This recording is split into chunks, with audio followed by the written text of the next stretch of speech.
Hello and welcome to another episode of the HaskinCast Podcast. I am your host, Scott Haskin, and I have just a bucket list interview for you guys today. I had the pleasure of meeting my guests at one of their shows when they came through Las Vegas a couple of years ago, and met them after the show, and they were just such generous and lovely people. Really had been influenced heavily by Graham since I was really young. The Down to Earth album from Rainbow, and then the Assault Attack album from Michael Schenker, which should be in an episode following this episode, doing a review with Graham and Beth-Ami's thoughts. So I'm really excited to do that. I love when I get to do album reviews with people that were on the albums. I mean, that's the best for me, to get that perspective, to share in those moments of what happened or how things came about. And Graham gives some great insight. Beth-Ami gives her feelings on the songs because she plays a lot of these songs live. So it was a great time, had a wonderful time talking to them. Just a quick update on where things are at with me. The book trilogy is still in editing. It's going to be there for a little while longer. Then it will come back to me for whatever changes my wonderful editor suggests. And I'm working on the album. I've got all the digital tracks recorded. All the keyboard stuff is done. I'm working on bass and drums right now, but my arm is still injured. Apparently this is going to be going on for some months. So I have to kind of do it a little more slowly than I normally would. I have to do it in chunks just because I don't have the stretch in my arm that I normally would. So playing bass, because it's my left arm, and playing drums is a little tough because I can't reach everything I need to reach as well as I would like to. But coming along nicely, still on target for a mid to late August release. And I'm very excited. The album will be called The Forgotten Puppet Show, and it's going to be a lot of fun. So that's pretty much everything with me. Screw all that. Let's get to the interview.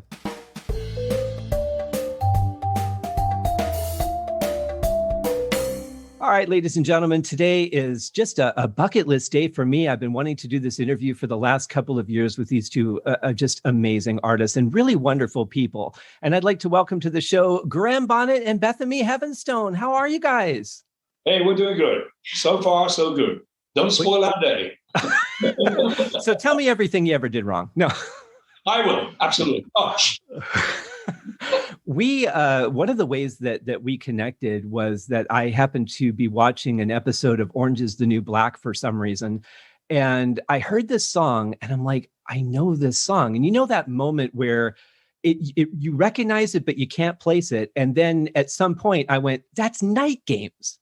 Yes, it is. What a random reference. I know. And so I wrote to you guys and I said, hey, congratulations on the placement. And you said, what? Yeah. Tell them what happened, basically, how we found out about that song being in the movie.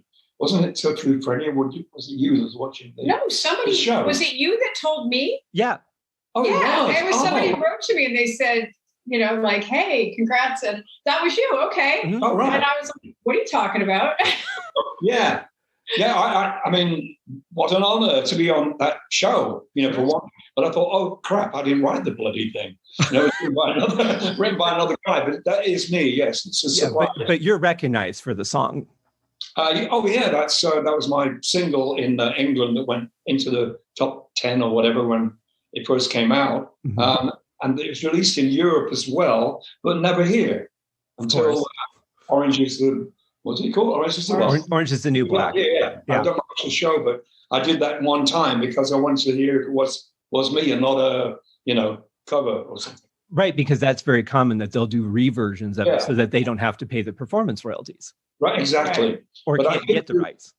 When I went to Japan a little while ago, there's a guy in Japan who died. In fact, I can't remember his damn name. A solo singer that was really like a big star in Japan. He covered Night Games. And a band called Anthem that I've done an album with, they asked me over to come and do Night Games with the Japanese track. Ooh. As I said, the guy had died, but they wanted me to sing just the chorus with him. He did a great version, fantastic version. And so his manager came down to watch me do the chorus with him, because the rest is all in Japanese. So Night Game, just that bit, which was, I was very... that's all I've got to do. I haven't got to sing in freaking Japanese, which was great. I mean, the guy's record, he went to number one in Japan. I think it was Hideki Saito, maybe? Oh, Hideki Saito. Saito. Psycho. Psycho. He's not a psycho. Psycho. If you say psycho in Japanese is like fantastic. Psycho. That's what it means. Really? Oh, wow. Yeah, I wouldn't survive well over there. No, me neither. But I anyway. actually do speak Japanese, contrary to what our former Wow. manager used to give me crap. I'm like, dude, how did you just get your dinner? I ordered it for you. On that day, the track was put down by the Anthem band and for stuff, the other stuff we sort of made a cover of or a new version of. Mm-hmm. So I spent a couple of days there, recording with Anthem, and we were going to do a tour like last year, but of course the thing happened, and it cancelled. It would have been damn great to play with them again because they're a fantastic band. They're just like Loudness and Anthem, my two favorite Japanese bands. Oh, and perfect. they're fucking great. But we didn't get to do it. It was so disappointing. Last September, I think it was. Yeah. Yeah. Mm. And but when I did the night games thing, it was in like one take. It was great. This guy sings so great. I didn't have to worry about it. I just sang along with him in kind of unison, and it was fantastic. And his manager was there, who came out after the show, and he shook my hand, and he was crying. I can imagine. I was probably his best friend. Well, and that's such a dream come true for people to be able to work with their, some of their favorite artists. One of the great things that's come out of this situation is that a lot of artists are offering to do tracks for people. Yeah. They're going to be at a premium price, of course, but they're, to be able to have Russell Gilbert from Uriah Heep drum on one of my songs, that's a pretty amazing thing. I wanted to ask you, if I remember right, it was Cozy that was on drums on Night Games, and then you had John Lord on keyboards? Yeah. How did that happen? Well, because I've known those guys for quite a long while. And John I knew from Whitesnake earlier on, and also from Deep Purple. Mm-hmm. And that was taken from an album that we did in London. Cozy was on there, John Lord, Don Airy, and I always forget the bass player's name, Scotty. From Night Games? Yeah, the Scottish guy I'm talking about. Not Neil Murray. Yeah, Neil. Neil, Whitesnake, okay. Yeah, Neil Murray. I don't know, I can never remember his name. Neil Murray. Hi, hello there, Neil. Yeah, right. And anyway, he was on there for a few takes, but for some reason he had a bit of a problem. I don't know what was wrong with him, but he had to quit. And we got this guy in called Gary Twigg, who's not very well known, I don't think, but a fucking great bass player. But Poor Neil, I don't know what he was going through. He was going through some, I don't know, mental, something or other. I'm not sure. Or he was either getting boozed up too much. I'm not quite sure. But Cozy had the same thing at one time. I remember we were doing the track on that album, and Cozy stopped, and he went in to see the producers. What the fuck is wrong with me? I used to be a great drummer. He said, I can't play for fuck today. And so Cozy went home. We thought we had to get another drummer in. Wow. But next day he came in and he was okay. He was fine. But something, I don't know, red light syndrome, I don't know what the hell he was. But I get that where I can't fucking say. It happens. Yeah. And anyway, Neil didn't come back, but Gary Twigg took over his place playing bass. And it turned out great. As I said, how can you fail with a band like that? Mickey Moody playing guitar, John Lord and, Don Airy and Cozy bloody Powell. Yeah. Yeah, so, that's a winner. Yeah, Cozy was back in and played some fucking great drums. Yeah. Cozy is one of those people that I really wish I had had the chance to meet. I have a feeling I would have really liked him. That's what I say that all the time. Like, if I could have just played with him, that would have been. I love the way he plays, and it's funny you mentioned "Making Love," but there's just a little accent he does on that song that you just feel the passion. Like, I love the way he plays. Played. Yeah, and that's one for you, Graham. I have to say, at the end of "Making Love," you really bring out a lot of passion in that song. Between the switch that Roger makes. Oh my God, I'm holding back. I'm sorry, what? Repartee. I'm sorry. Yeah, there was no double entendre there. That was just meant vocally, but yeah. Oh, well, I must have missed that. What did you say? You really bring the passion in that song at the end. I mean, just how powerful you are when you're just kind of singing what you feel in that moment. And that's one of the things I've always loved about your vocals. In fact, when we met in Vegas at Count Bamped, I told you, and I'll see if you remember the response you gave to me. I said, Graham, it's not that you have an amazing voice and it's not that you're a great singer. It's that every time I hear you sing a song, it sounds like the first time you've ever sang it. You don't dial in a performance. I really feel like it's the first time and you're excited about sharing that story. Yeah. I mean, obviously it really is the first time you start, a new album, whatever, and you look at the words and you sing it through. What happens to me? You sing it through once, and then the producer usually says to me, "You sound like you're reading," and that does happen. You sound like you're reading because the feel isn't there, the passion, as you say. So I try to sort of memorize a couple of lines at a time. Mm-hmm. And then, hang on, what's the rest of it? Then look at the piece of paper again. Oh, okay, carry on. But because I want that to be in the song if I can do it, even though you think the song is kind of like a weak song, but you turn it around and make it yours if you can. And if you think I put passion into it, I appreciate that because I do. I try to, mm-hmm. And I don't want to sound like bloody, some kind of pop singer or something, what I mean, with no feel whatsoever. Right. Sings all the notes, but doesn't sing the song. You've got to tell the story. Mm-hmm. And that's what I try to do, if possible. It doesn't always work, but I try the best I can. Well, that's what it was that you said to me. You said, somebody told me a long time ago, don't sing the song, sing the story. Yes. And I've really taken that to heart. That was one of the best pieces of advice I've ever heard. So thank you. Yeah. I mean, that's what I do now when I write, our new stuff. Mm-hmm. I tell a story. I tell a story about something I've experienced or I know about or I've seen on TV news or something, which I did with Alcatraz. Mm-hmm. You talk about real life and real disaster, not Dungeons and Dragons and devils, but the real world is more scary than the fantasy world. There's a lot of music. Right. There's always a skeleton in front of some creature on front of the album cover, which I don't get and I never will. But I understand it because people like to hear, tales of swords and dragons and kings and castles and all that stuff. But I'm writing usually about what I've experienced instead of what is fantasy. Yeah, it was October 2019, I think. Yeah, that was a fun show with Bob Kulick. That was great. Oh, yeah. I've known Bob since I was like a teenager. Me too. And getting to play with him, that was great. Oh, that was amazing. And you guys had so much energy. I just loved watching. That could have gone on another 2 hours and I would have been fully entertained. You guys might have been a little tired by then, but I was happy to sit there and watch you work. That was Bob's swan song, as far as I know, and some of the last photographs of him were taken with us. And,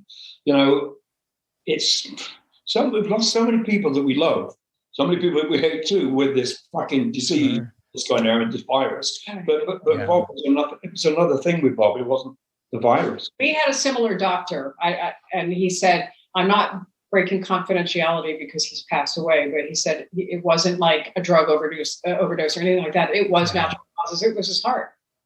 Oh. I'll tell you, it just seemed like you guys were all so happy playing together. It was just such a natural thing for him to jump on and play with you guys. I'm so glad I got to see that. Well, me too, to be part of it, because I hadn't seen him for bloody years. Yeah. And we used to fight quite a lot, but this was a nice, calm day. We used to fight about certain songs, music, lyrics, blah, blah, blah, blah, blah, all that kind of stuff that a regular band does. But to play with somebody like Bob, who was the most fantastic guitar player and such a great musician, kind of got over that. Okay, you don't agree with what I'm doing musically. We can do this. And eventually me and Bob got together and wrote music together that was, it did work. But he thought it wouldn't because of my words, because of my melodies. Even a set, you like all that stuff, which is okay. But that's not what I do. No. No. We do it in the shower, but no. I do it in the shower. I will throw out there that if you're ever interested and get the chance to do it, I would love to hear you do an album of 60s covers done your own way. Yeah. Whether it's Motown and stuff like that. Oh, shit, yeah. I mean, that's my favorite kind of music. I love R&B music. That's how I first started in the biz kind of thing, was singing pop music and R&B and, soul, if you will, and blues stuff, But as time went on, I got more kind of commercial sound. And then suddenly I'm in Rainbow. So things changed again. It's been up and down, in the music genre for me. But it's great because it's a challenge. But I can do it, which I'm very proud of, because I thought with Rainbow I would never fit, apart from my voice. That was the only thing that seemed to be okay. But the way I looked, the way I dressed, blah, blah, blah, blah, blah, I didn't seem like I fit within a so-called rock band. Well, and I get where Richie was coming from on that, but at the same point, it just irks me that music needs some sort of visual enhancement to sell it. Yeah. It should just be the music, but to get people to listen to music. Yeah, it is really. Yeah. She said yeah, and I said yes too. I find well, that's the thing. The visual enhancement is necessary when you don't have the music to back it, and you just need something really beautiful to capture someone's attention. But with Graham, he had it all. I didn't know anything about Graham until we met. I really didn't. I had seen the Rainbow videos. That was it. Mm-hmm. And I was like, well, yeah, that guy has short hair and everybody else doesn't, or whatever. But I think, Graham is devastatingly handsome, and his voice is otherworldly. So really, he's the complete package as far as that goes. But it's also taken on a life of its own because, I read things on the internet about people talking about how, an armed guard was hired to make sure Graham didn't go out and cut his hair, when really, I think it was common. Yeah, I know. Look how long it is now. Get a haircut, hippie. This is called COVID's hair, I think.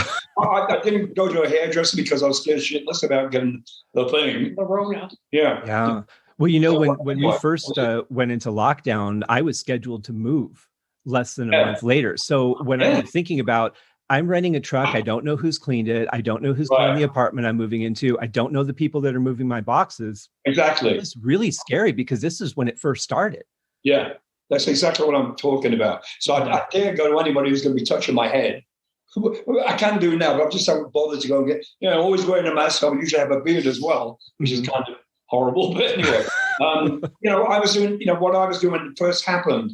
I was going to the market, buying stuff, and wiping down every fucking container. Oh, yeah, all that shit. I guess you would have that too. Yeah. Well, if you think about, in the 80s when AIDS first became a publicly aware thing, we were terrified of mosquitoes. I mean, we had so much misinformation that it's kind of not surprising it happened with this because they just didn't know. No. Right. You want to say something? No. I'm going to say anything. He's not talking. No, I mean, we didn't know initially, like, how easily it spread and whether it was just respiratory or through touch. Mm-hmm. But now we know it really, all you needed was the mask and just wash your hands. And I do have a couple questions about your past, and I'm going to get through those fairly quickly so we can get to the exciting stuff you guys are doing now, which already sounds like you have a full plate. But was it then interesting to come in into Rainbow and start singing songs like Stargazer that were just not something at all that you were used to doing? Yeah. I mean, I had to listen to all those songs that Ronnie recorded before I did my version, so to speak. And I turned it around as much as I could. Stargazer, I love that freaking song. Mm-hmm. It's one of my favorite Rainbow songs ever. And what's the other one? Another one I really like. I can't think of it right now. Stargazer, yes. Because it has so many different elements in it. It progresses all the way. It's very progressive. And it's great to sing. It's in a nice range. It's got higher parts, low parts, mid-range. And it's just so beautiful to sing. Yeah. And I remember when my mum and dad worked on the Donington show, with Castle Donington, heavy, what was it called? Monsters of Rock. Monsters of Rock, yeah. Yeah, the very first one. My mum and dad were in the audience, and they said, "What is that song about the stars?" I said, "Oh, Stargazer." My mum and dad said, "That's great." And if they say it's great, I know it is. I always, take tapes home, after we did a session and play it to them and see what they thought of the tracks when we're doing Alcatraz. Oh, nice. They were over for a while and were interested in what I was doing, obviously. Mm-hmm. Yeah. And you guys did an amazing version at Donington of Stargazer, I have to say. Of all the live versions I've heard you do of it, that was the best. You guys were just on fire at that show. Catch the Rainbow. That's the one. Oh, yeah. That's fucking great, that one. I just love those two songs. You can put a lot of passion into those things because they sort of mean a lot. They mean something to me. And isn't it amazing to listen to a guy like Ronnie who can sing a song like Kill the King or Man on the Silver Mountain, but then you hear him sing with that gentleness and Catch the Rainbow that you just don't expect to come out of him. He did a couple songs on Roger Glover's Butterfly Ball that were like that, where I'm like, right, I would never have thought that he could sing that way, but it's he was such another just amazing artist.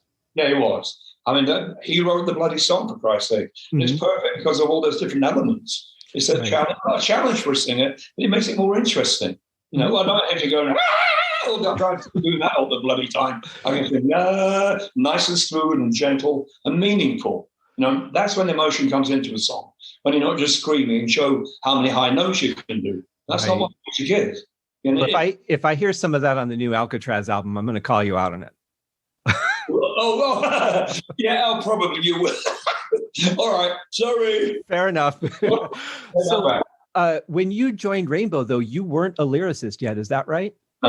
Yeah, absolutely. I mean, I wrote songs for myself back in the 1970s, but I'd never done anything like this because it was all kind of like something sort of classical sounding music, and I didn't know where the verse would come in or middle part or whatever the hell, and a so-called chorus. And so Roger Glover helped me out, and Richie helped me out a lot with that. But mainly me and Roger worked together because I wasn't used to this kind of music. What do I do here, Roger? He said he would give me a quick, say, well, he would go, you know, he would hum me something. He said, now interpret that to your own, you know, your own version of what I just sung.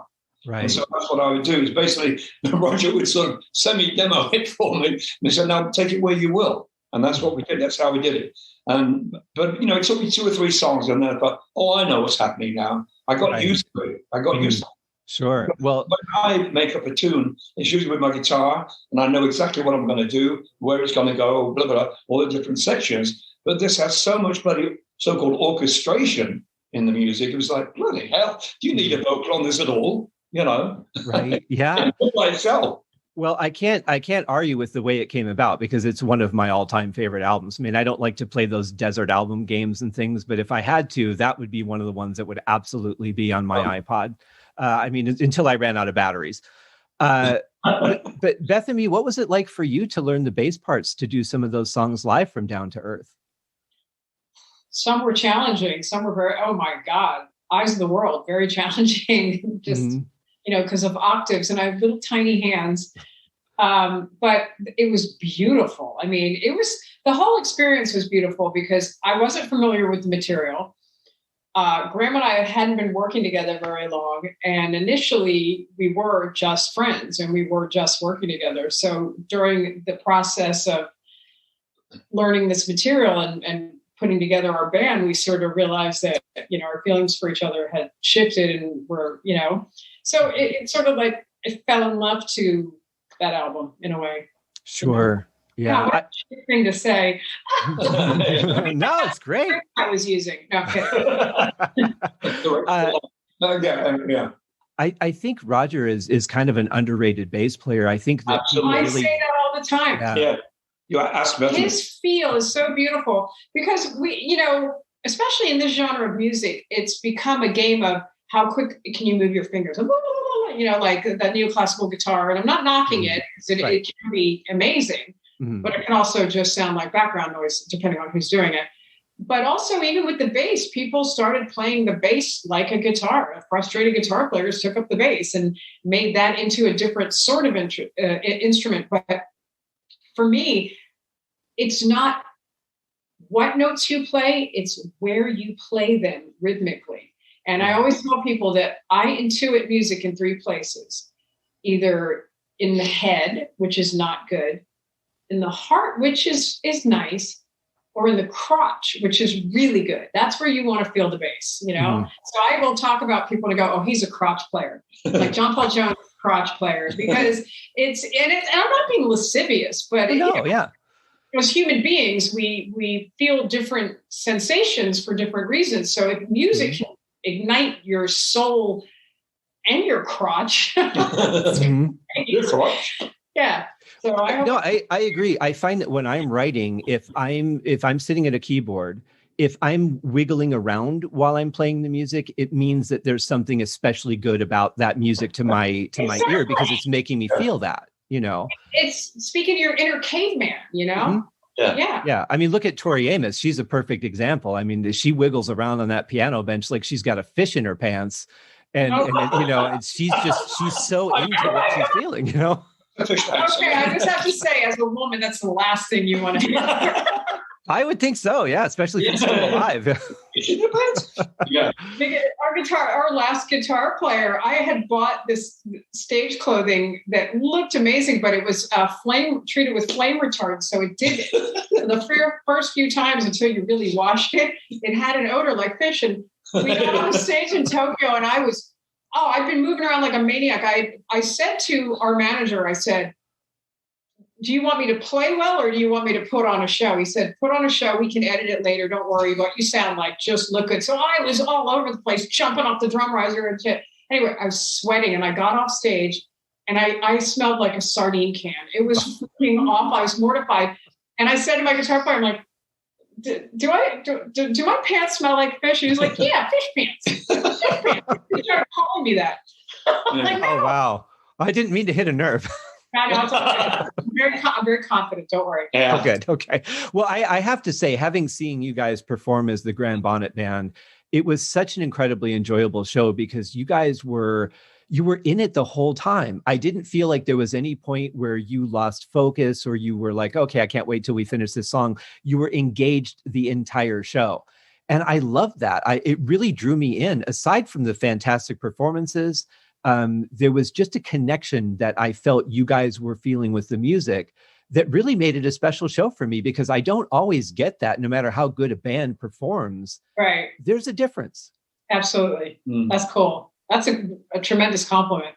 We never see we can't look at ourselves, obviously.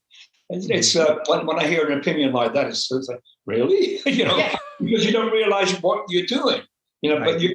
But that's what we're feeling. I mean, that's how I feel on stage with Beth-Ami and, whoever's in the band, especially with Beth-Ami, because she's my best friend. My best friend. And stuff. Yeah. And if it's a passionate song, I look at her and... Yeah, we got admonished for that for a couple of years. It was really a drag. Like, don't touch her so much. Stay away from her. Get off her side of the stage. Just let us be. We're enjoying ourselves. It's natural. It's real. What I like is in the moment. I like whatever the moment is, be in that moment. If it feels too staged, like you both go to the other end of the stage and you turn and you look at each other and you run, shut up, just play the song, Right. Not quite Captain and Tennille, but... Well, Graham has this thing. Love will keep you together. Yeah, love will. He does this thing, and it's not just to me. I've seen him do it to Conrad, our guitar player. He'll be really getting into the song, and he'll come up behind you and he'll swing his hand, and like he'll slap me on the ass really hard, or he'll get Conrad on the back, and you're like, whoa. Well, you got to have fun with it. Yeah, no, I don't mind. I the only thing I mind is and that he had a hard time because he did it to Yngwie once, but he has kicked my cable out so many times. That happened. He just gets into it, and I'm like, I don't think that you reacted the same way that Yngwie did that day. Not quite. I've heard that story. Yeah. Yngwie and I have the same birthday, which was just last week. Isn't that That's funny? right. And belated happy birthday too. I think when I wished you a happy birthday on Facebook, I think I did it under my Uriah Heep podcast logo instead of mine. But either way, happy birthday. Thank you. It was good. Yeah. I had the pleasure, Graham, of seeing you shortly before I saw you guys as the Grand Bonnet Band when you were in Vegas for Michael Schenker Fest playing at the House of Blues at Mandalay Bay. I was so blown away by that show because not only was I getting to see Michael Schenker perform for the first time with every different singer, but it was just such a beautiful thing how you guys all came out, sang backups for each other, supported each other. Yeah. I didn't feel like anybody said, hey, this is my song. It really felt unified and that you were all there to support each other. And I loved that about the show. Yeah, it was hard work. I can tell you, we rehearsed, I don't know, before we actually did the first show, probably about a week of real rehearsal. So everything was just so. You know, listen closely to, you know, studio recordings. Who's going to do that? Who's going to sing that bit? It was really like that, working out harmonies and also singing the best you fucking could. And that's what we all did. I think everybody did such a great job, all the singers. Oh, yeah. Did their best. And I was blown away myself. It's like, fucking hell, that's bloody good, man. You know, I'm going ooh and ah in the background. I'm watching the guy sing up front, and you can see what's happening. See his little shoulders, you know, see all the work he puts into it from singing, because you use all parts of your body as you're singing, as you probably know. The back of your legs, your bum, your shoulders, your neck, everything goes into it. And your bollocks. Yes, absolutely, yeah. Your bollocks mainly. You put your microphone stand, you do it, you know, all that. Oh, you're talking about David Coverdale now. but you know, those guys are so professional, so bloody good. And if they have an off day, they still fucking do it. Mm-hmm. Yeah. I loved at the end, too, when you all kind of came together, because, you know, I figured you'd done a bunch of shows already. You still had a few shows to go on the tour, but it felt like you guys were just caught up so much in what you were feeling in that moment. That was the ending of the show was just as beautiful as every other moment in the show. It was really touching to see. And of course, getting to see Ted McKenna play as a drummer was a huge highlight for me. Bless him. Yeah. I mean, I've known him for a long time. Well, obviously from the album I did with him, and you know, he's such a gentle soul, such a great guy. No ego whatsoever. Has great stories, and Scottish. And a hell of a drummer. Hell of a drummer. He's a hell of a fucking drummer. Graham used to say watching him drum was like watching him butter toast. Yeah. And I mean, is that smooth or? That smooth. Even when he's like giving it fuck, you know, really punching the shit out of it. It's sort of like just going, okay, I think I put a bit of marmalade on here. And probably a bit. Yeah. It was so smooth the way he changed from instrument to instrument, drum to drum. He was amazing. Just so fluid. Yeah. Yeah, I love listening to him because he just seems like he can be in 5 or 6 places at the same time. It doesn't sound human sometimes what he does. Yeah. But was it kind of a disappointment in the beginning for you, though? Because when you went to Michael Schenker, you thought you were going to be playing with Cozy. Yeah. Well, I mean, Cozy got me into Schenker Band. You know, I went to see them play at a club here. I can't remember what it was. It might have been FM station when I was still alive. And after the show, Cozy came up to me. I was on one of the balconies, and he came up and he said, "What do you think about the band?"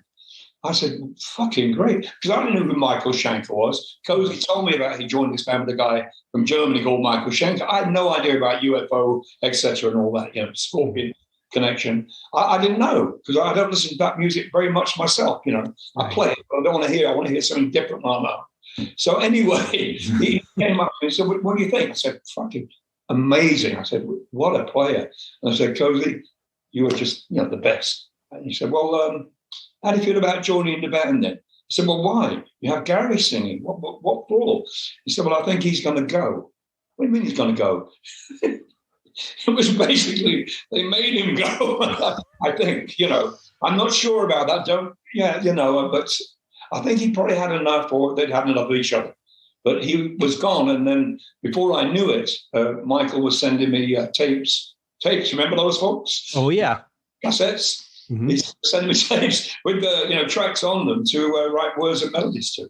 So it was all up to Cozy. We rehearsed together, me and Cozy and Michael and Chris, for I don't know how long. Probably about a month, maybe. We were all together. We lived in a house in London, and we all rehearsed together. Cozy went back to Oxford sometimes, and I would go with him because it got a bit much in that house, too many people. And so we were in the middle of a rehearsal session, and something went wrong. I can't remember what the fuck it was now, but Michael came into the room in tears after me speaking to Cozy. So something had happened. He just said, "I can't take it anymore, Cozy. You're making me cry. You're making me angry." And he fired Cozy that day.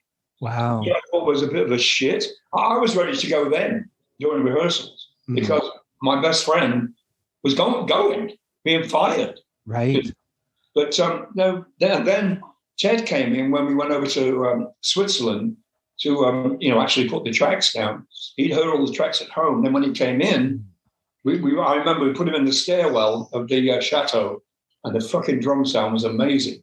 And anyway, that's another story. I'm saying he came over. He just listened to what Cozy had been doing in rehearsal and took it one step further. Yeah. And when we heard him play down that stairwell, fucking hell, it was like bloody cannons going off. It was amazing. Wow. And as I said, but at the same time, he's doing this. It's like playing jazz or something, which of course he can. That's terrible. He plays all kinds of really weird music. I've heard some of his tracks, and you think, how the fuck does he play with Michael Schenker? He's got nothing to do with that at all. Completely sort of, avant-garde music, really weird stuff. But he's all there. It's little sounds and stuff. He's a drummer. He's a great percussionist, a great drummer. Absolutely. He is because he is, to me. I would have loved to have heard what Cozy would have done on the album, but I have to say what Ted did was fantastic. I have no complaints about his performance at all. And I'm really glad you stayed, because that Assault Attack is another one of my all-time favorite albums. And we're going to get into that in a bit. But what I want to ask you guys now is, so you have a lot going on. You've got a lot of moving parts. So you're doing a Graham Bonnet Band album. You're doing an Alcatraz album and some other stuff. How do you decide what song goes on what album? Is it just by the style of the song? I would say so. The Graham Bonnet Band has a very definitive sound, because it's not just Graham writing. It's all of us get together. And especially we have Conrad back, who was the guitar player on the first record. And that's when we were at our happiest, when the three of us were together, because we had started the band together. And I had played with Conrad in another band. I brought him to Graham. And he's underrated. He's a great player, but he's also super creative. And he is producing the record, and I have no doubt it's going to be fantastic. But there are certain, he's constantly creating, and he'll play something, and as soon as I hear it, I kind of know that's not going to be right for this. The Graham Bonnet Band is going to be, this album's a little bit heavier than the first two, I believe. But it's still not like Alcatraz style. So it really is just the style of the song that decides what goes where. I don't know what we're going to do with all the ballads. I mean, he writes ballads constantly. They're so beautiful, but if you're on a heavy metal hard rock label, you might be able to get one on there, so yeah. I think at some point he's going to do an album of ballads and just put it, I have other friends that have labels that we could shop it to, and because they're beautiful. I mean, heart-wrenchingly beautiful. I would very much be up for hearing that. So if you're taking votes, you got one right here. Okay. All right, cool. Yeah. Do it. And you had posted something, Graham, about doing a song with Gene Simmons. A friend of mine here in Vegas, an actor, just worked with him. I think it was on a commercial, but I would say if you have the desire to do it and you get the opportunity, do it. Why not? Yeah, I mean, why not? Yeah, like you're saying, everybody's playing on each other's albums for like, oh, how much going to? Don't worry about it. No fucking fee involved here. Just come and play my fucking album. I'd love to. Absolutely. I've only met him once. I met him once when we were doing a show. He was on the show. Where was that? Japan. That was Loud Park. Oh, Japan. Loud Park in Japan. Put on. Or Japan. And so I met him in the corridor. Beth-Ami dragged me along to see him. And he did a little video, Beth-Ami's son, to say, what did he say? Just to encourage him. My son had started playing drums, and he was giving him words of encouragement. I was always asking people. I got Ace to do it. We played with him too. Oh, yeah. Nice. Now he's 17. He's like, Mom, fuck that shit. He was a Kiss fan. Yeah. When he was younger, that was amazing. But when we took a photo with Gene, and he is hilarious. He's like, now don't grab my ass, but he keeps a really like stoic face. And the picture he posted, the two of us are cracking up because he just, he cracked a joke, and then he just himself stayed very stoic, and we couldn't stop laughing. He would have to be the greatest poker player. Yeah. Yeah, very much. But he towered over you guys. I mean, he's just a presence, that guy. You know what? I actually looked at his feet when we were standing together. I'm like, is he wearing heels? And I'm like, jeez, he's a long drink of water. Yeah. He's a big guy. Yeah, he's a presence for sure. Yeah. So just to clarify, so it is the Graham Bonnet Band album that you're looking to have released this fall? That's going to be, yes. Okay. And then the Alcatraz one is obviously a little bit more up in the air currently. Yeah. Okay, but it will happen at some point, I'm sure.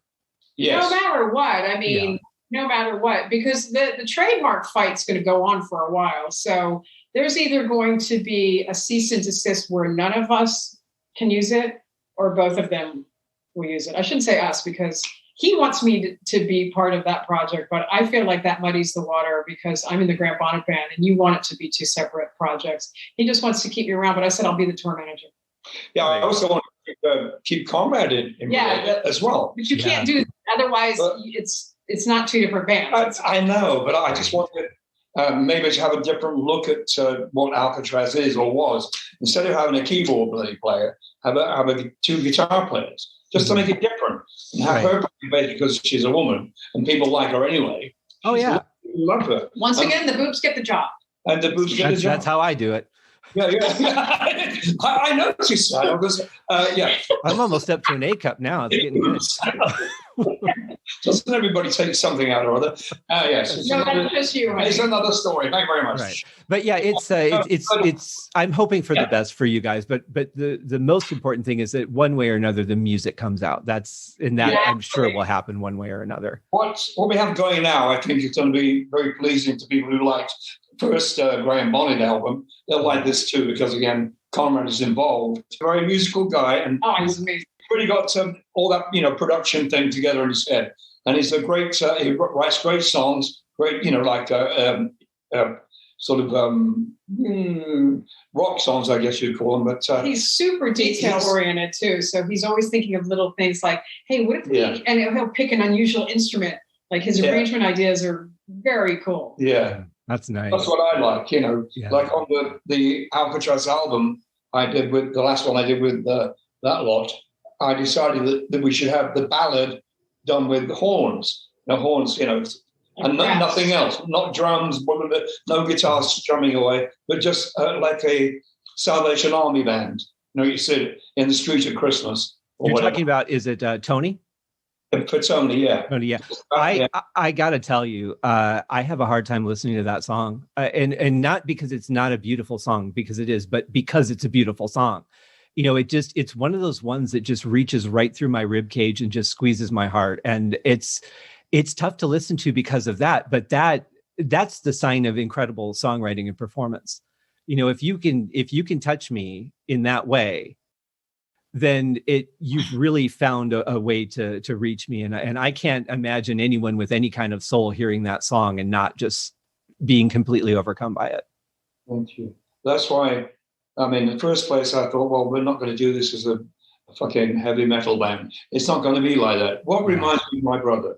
One of the most things that I remember about him is holding my hand in the street, looking after me, looking at this little boy that he took out every day in the summertime, and holding my hands. And then at Christmas time, the Salvation Army band's outside of a store or something. He was my hero. And he hasn't been gone from this earth too long. Mm-hmm. I don't even know how long, because it's not one of those dates I keep in my head because it kind of hurts. September. Hey? Yeah. What? I think it was September 23rd. September 23rd. And what year was it? 2016? Yeah, about that, 2016. So what I did with that was I said to the guys, I said, I don't want guitars, I don't want drums, blah, blah, blah. This has got to come from the heart. I want this just to come from me to my brother, who I love desperately and still do and miss him. I said, he was my hero. I love the comb back hair, all that stuff, the teddy boy thing that he was part of the 1950s. I just loved his look and the way he was. He's such a gentle person, the opposite to me, quiet and soft. And, he was a singer, but had a very soft voice. Mm-hmm. And I said, it's got to be from the heart and real, no bullshit, no bloody reverb on the fucking boat, whatever.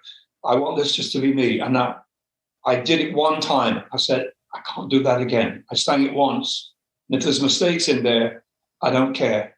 I can only sing it this once without this happening. I would say if there was anything that happened that wasn't technically right, it would have brought out the honesty and the emotion. I think we get too caught up in everything having to be so perfect and quantizing drums and everything just being exact. You know what I love is I love music from the 70s because when you listen to it, they're not playing exactly together. No. And you're talking studio recordings where somebody could have said, you're doing that over. They didn't. They said, that's what you played. It's close enough. It sounds like human beings playing it. I think we've really lost that. Now it does get a bit clinical because we can do that now. Yeah. We can shift things along. Oh, you're 2 beats too late or you're a beat too early. Let's make this. I was working with a German guy a couple of years ago who was Michael Schenker's. Michael Voss, his name is Michael Voss. Oh, yeah. He's a producer. And he said, that's that. I did 2 tracks with him, I think, for something or other. And the album, I guess, the Michael Schenker album.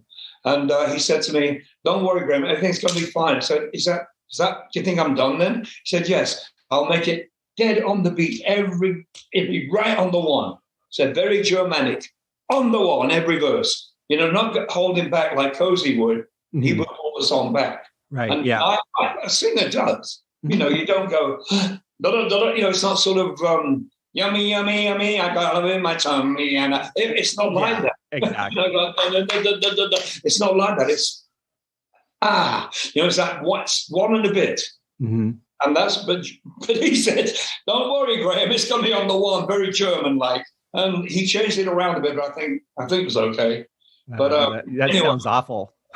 But, no, Michael's great. He's a great guy, but he's German. but just the concept of sliding everything to lock it on. Yeah, that doesn't sound like much. Yeah, I want music that makes me feel. It has to be human. If I want to hear a march, then yeah, absolutely, that has to be where it needs to be. But apart from that, no, thank you. But he's a great producer, a great songwriter, etc. But he just said, I just thought it was funny. And he said, I laughed, I said, oh, don't fuck it up. But I will say, one other thing I did want to say to you, Graham, is that something really inspires me about your story. And you mentioned it earlier and it kind of casually.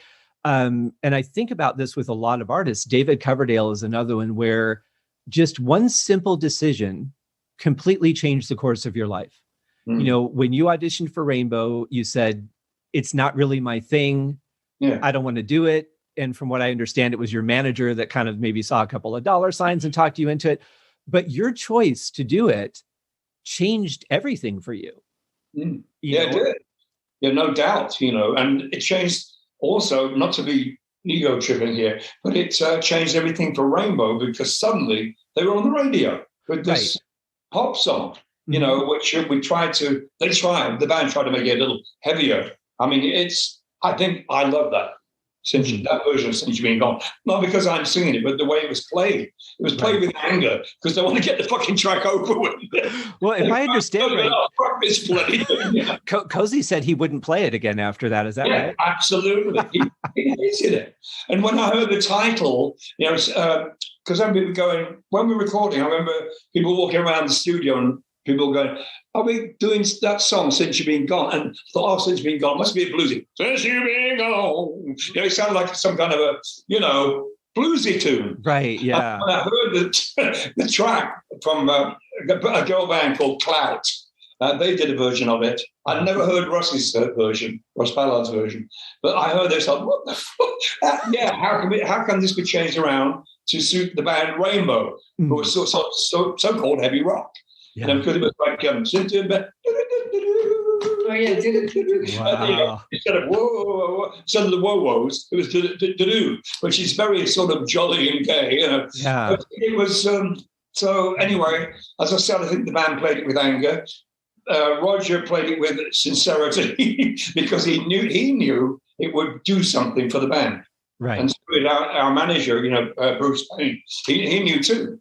Yeah. Because Rainbow, I never heard of fucking Rainbow until I joined the bloody band. I knew who they were, And I heard every band like Led Zeppelin, etc. on the radio, but Rainbow, no. I heard Deep Purple, but never heard of Rainbow. I didn't know who they were. But this put them on the map a bit, and I think it's because we did that freaking song. Mm-hmm. Well, yeah. I did forget. There's one other question I wanted to ask you, if you don't mind. Listening to what Rainbow did on Rising and how well Cozy was very aggressive on that album. He was so energetic, putting in all kinds of colors. And then you listen to Down to Earth, and he is so straightforward on that album. And he was the same when he joined Whitesnake. The Slide It In album, if he hit 5 toms on that whole album, I'd be blown away, because it was very much kick, hi-hat, and snare, as it was with Down to Earth. Was that strategic? Was that decided in any way? I mean, I know that the tracks were done before you joined, but I'm wondering if you have any insight on that. Well, he wanted to get it over with. He wasn't very happy with the album at all. You know, he just wanted to go home and go back to Oxford.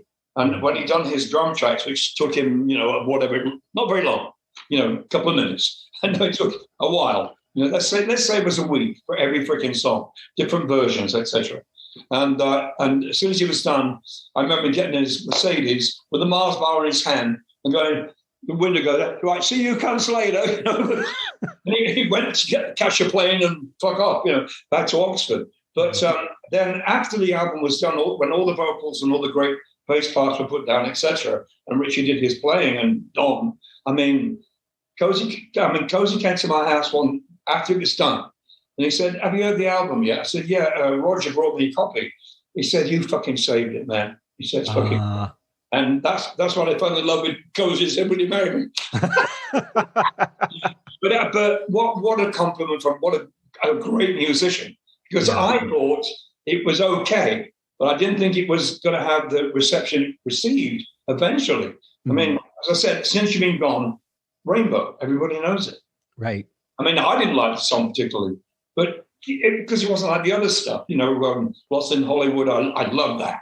You know, that's me. And Down to Earth, you know, I mean, The Eyes of the World, Down to Earth, you know, that thing with the globe, anyway. But when Cozy said that made my freaking day, I can tell you, because I didn't think it would go where it went. That's all. Yeah. Well, and it was a new territory for you too, because rock and roll really wasn't your thing anyway. No. But no, that is a nice compliment. But I was just curious because, you know, he was so aggressive on Rising, and then on Down to Earth, he's just so metronome and straightforward. Yeah. I mean, he like the Lost in Hollywood intro and Eyes of the World, he was a little more, aggressive on, but for the most part, he was very straightforward. That's right. Well, you listen to what do you call it? Superstition. That's that's Cozy. Boom, chick, boom, chick, boom. And he just happened to be in the same studio as Stevie Wonder. And Stevie spoke to him and said, hey, you're a drummer, Cozy Powell. Oh, wow, yeah, okay. Hey, Cozy, can you just do me a boom, check, you know, straightforward like that? And he got the session done. It was a session.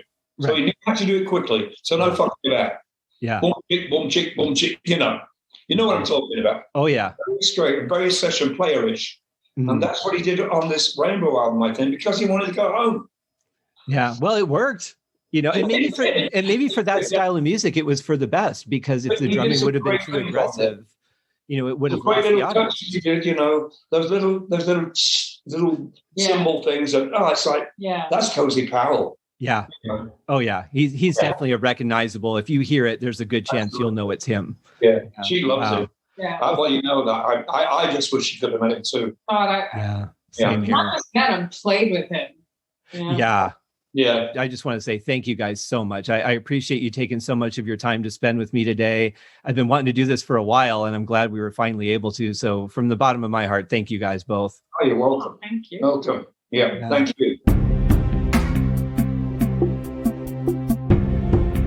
I seriously could not have asked for more. These two were so generous with their time, so open and honest, didn't back away from anything that I asked them. Great communicators. Beth-Ami is so articulate. Graham is so passionate, and just absolutely wonderful people. And take some time to check out the work they've done, because it's really amazing. So much good stuff. I love the Graham Bonnet Band album. The book is great because it's a double album. They redo some of the older songs through Graham's career, and then new stuff. And it's just great. Born Innocent is the last Alcatraz album that Graham did so far. More coming. Lots more coming. So I wish them the best. I thank them so much for their time. Thank you guys for tuning in. We'll see you in the next episode, which is the review of Assault Attack. Cheers.